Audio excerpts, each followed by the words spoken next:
Hi guys, welcome back to my channel. It has been a while, but nonetheless, I am back. So let's just get into today's video. Let's not wonder where I was. Um, as the title suggests, today we're going to be talking about the story of Ming Lan. I finally watched it. In case anyone is wondering why it took me 8 years to finally watch this drama, because it came out in 2018.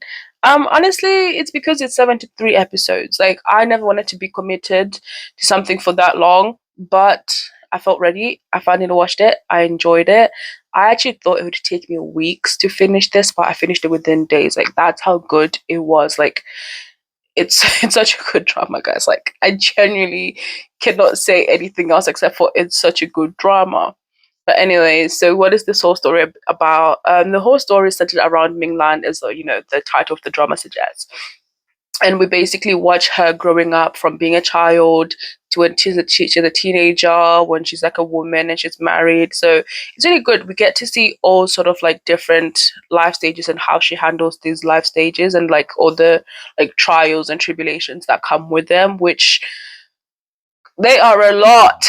People kept trying this girl, and you know what? She kept persevering. So gotta give props for where she like yeah. Anyway, so what really is the whole story about? I would say like the triggering point of this whole story is when Ming Lan's mom dies during childbirth. So when the drama starts, her mom is heavily pregnant, and we can tell that her dad has like multiple concubines, and her mom is one of those that he doesn't really care about, really think about, but she's there. But anyways, something her childbirth is sabotaged, and she ends up dying during childbirth. And Ming Lan is aware that the childbirth was sabotaged in a way. I won't mention what really happens because in case other people haven't watched it and they do want to watch the drama, it's like really interesting how they did that.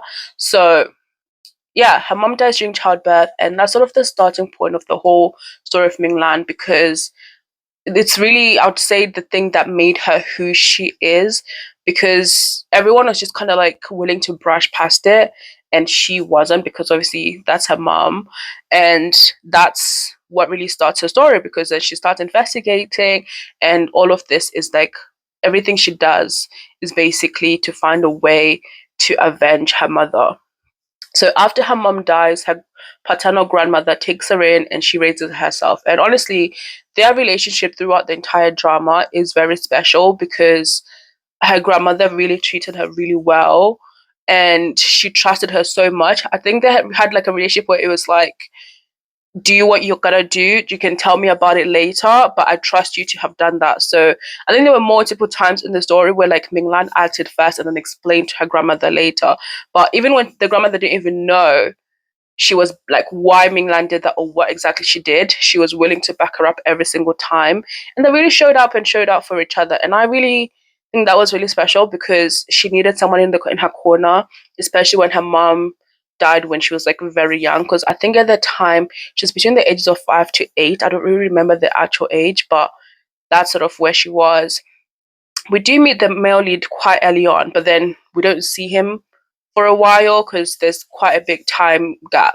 But when we meet him again, he's now an adult and he has his own problems with his family that he has to navigate. Like, even though his mom was like a main wife, his dad doesn't really care, and he very mistreats our male lead, but the male lead kind of doesn't really care. Like, he's just kind of like his own person, and the punish if like there's a punishment, he'll take it. Like, he just generally does not care. He's that guy. You know what I mean? Like, he's just that guy. Like, do what you gotta do. It doesn't hurt me. Like, even when the dad like beats him, he's just kind of like, "Are you done?" Like, he knows what is in for. Like, he knows the type of person his dad is, and he just accepted that. So love that about him.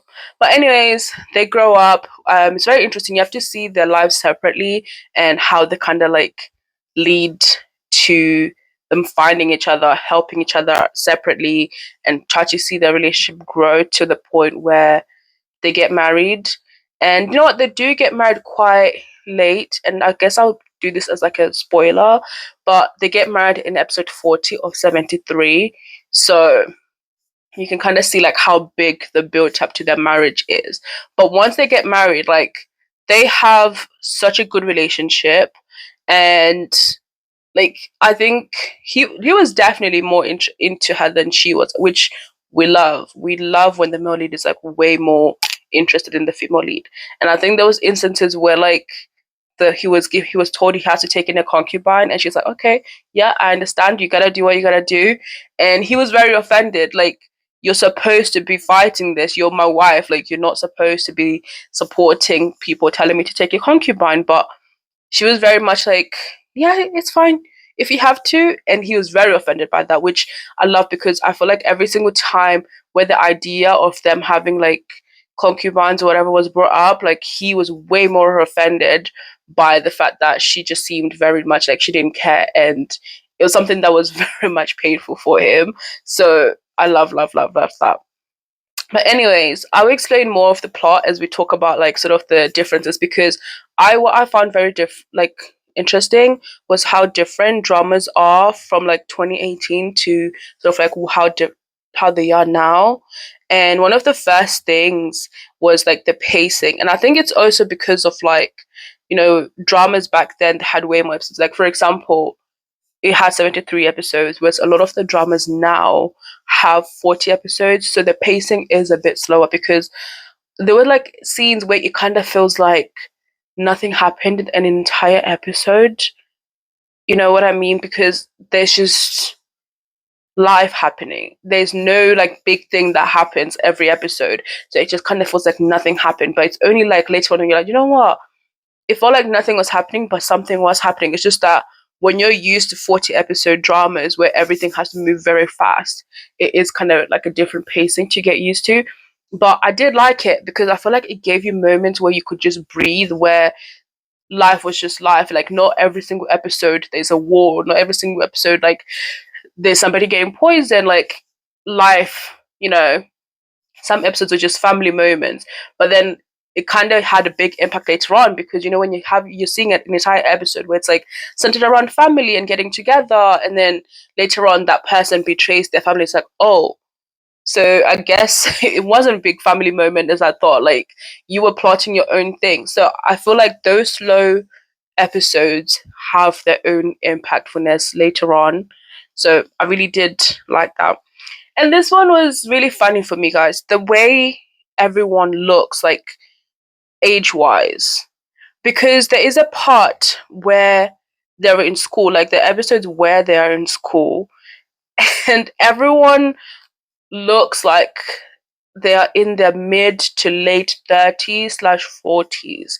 And to see them being in a class is just very like funny, because it's like you are in school, but it looks like you should have children old enough to be in school.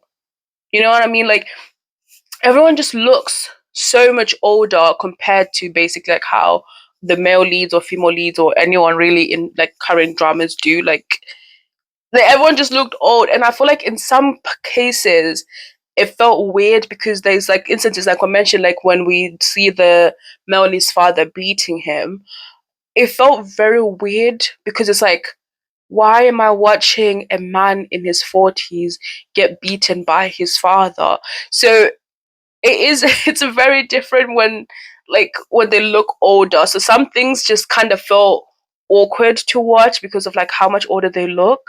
Because it's like you look 40, but you're supposed to be acting as a teenager. So some of the behaviors that they're exhibiting, I'm like, I don't want to see this. Like you should be acting mature than this. But obviously they're supposed to be teenagers. So it's like it has to take a while for like your mind to like process that. And it just, yeah, it was a bit of a ride. It took me a while to get used to that.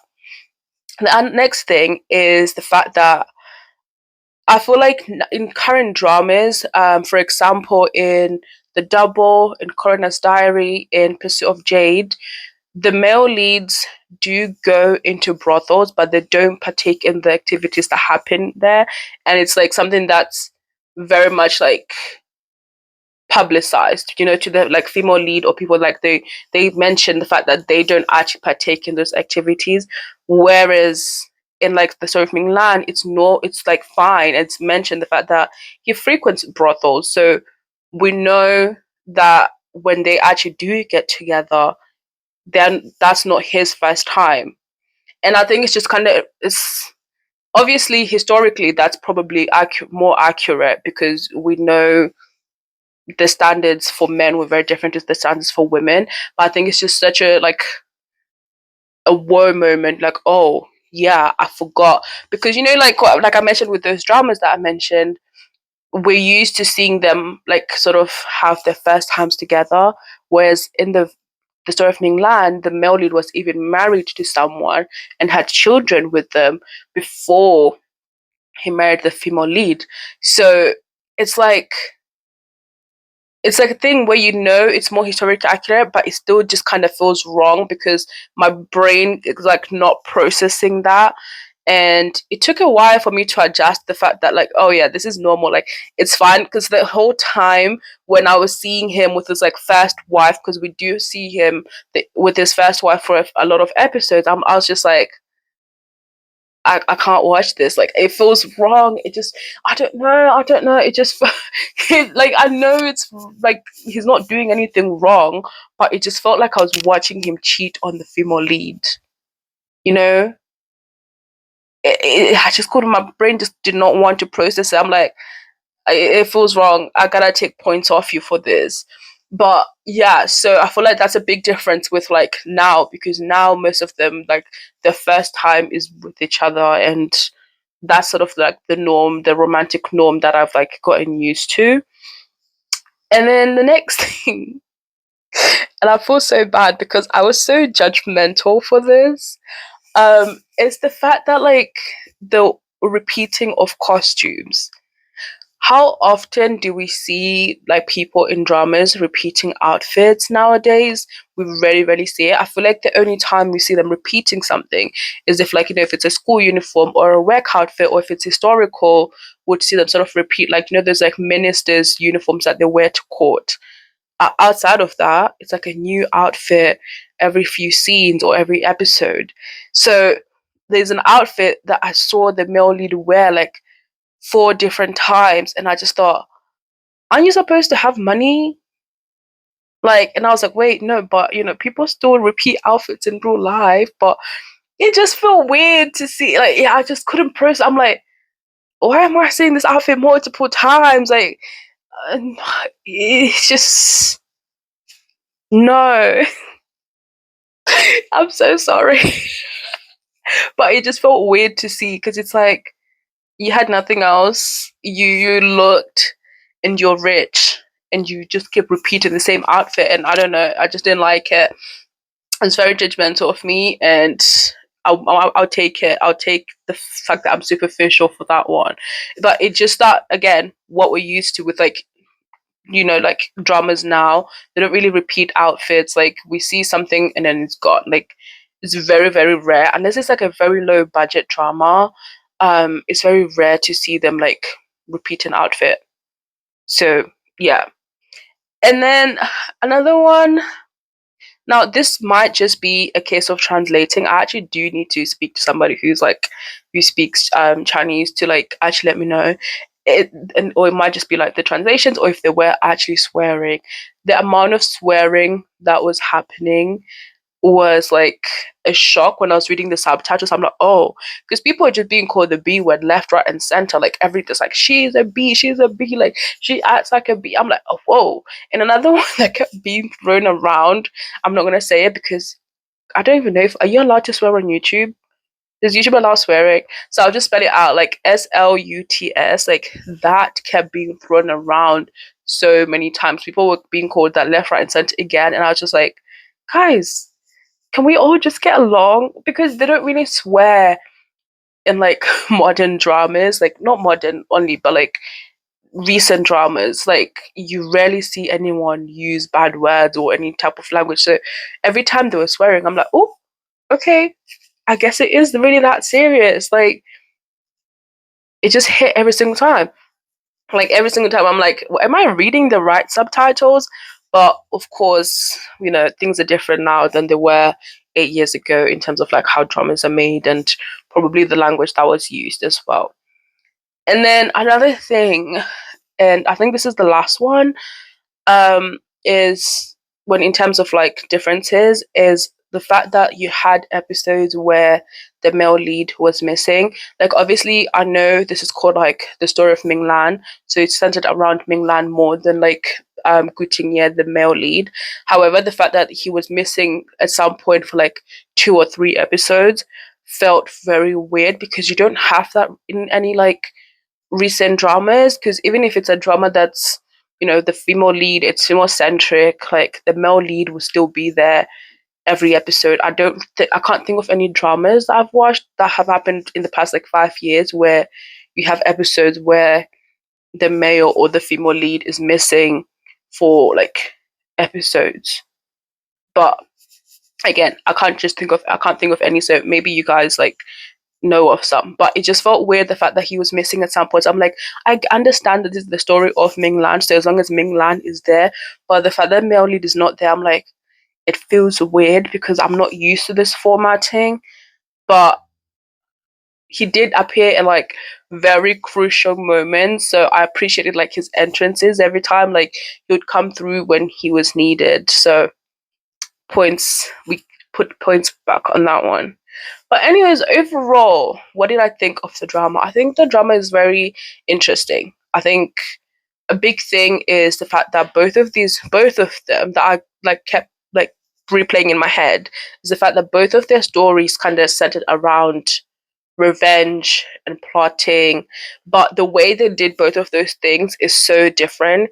And I think it sort of highlighted like women's place in the world and men's place in the world, because I think everything that she did was more long form, like she was more for like delayed gratification. You know, she plotted behind the scenes, and even when like her plans came to fruition, she really wasn't like showing off. Like she still was like in the background. Like for a lot of it, only a few people actually knew that these were her plans. Whereas I feel like he was more open with his plotting. Like whenever things happen, you would know that it's him. And I just think it's really just telling of like sort of the standards men and women are raised under, if at that time, especially like, you know, women, you're not really supposed to be seen. So everything that she did, she was still like very much reserved, and then the back was like everything he did, because men were supposed to be seen and it's all showy off, and he wants like people, you know, they really want like their flowers. So I just found that really interesting, like how that reflected like their positions in life as well. Like even though she's doing a lot behind the scenes, it stays behind the scenes. So yeah, and I think every time I feel like I'm gonna bring this up often. Every single time when you have characters that plot, whether it's in a good or a bad way, when they're women, I always have a bit of grace for them, even if they're villains and I hate them so much. I always have a bit of grace for them, because it really was the only way these women could survive, because the world was not built for them, you know. So when they plot for their sons, which you had a lot of that going on in this, like a lot. Like I could talk about this drama forever, but I just want you guys to go and watch it. And it's like a lot of the plotting that the women did was like for their sons, whether their sons wanted it or not. And it's like, in a way, I do understand like the concept of trying to survive, because that was the only thing that they had. Like you had to make sure your son was successful in order for you to survive, because it wasn't like the women themselves could really do much to earn a living or anything.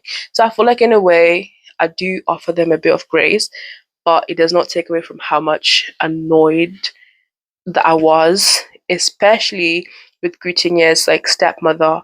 She got on my last nerve, like all of the last nerves I had, she got on them. And her demise, and honestly, I wasn't that satisfied, because I wanted the whole world to know the type of person she was, because I think she was very good at like being like, uh, things are happening and I don't know why they're happening, even though she was like the cause of everything. Like she was very good at playing victim.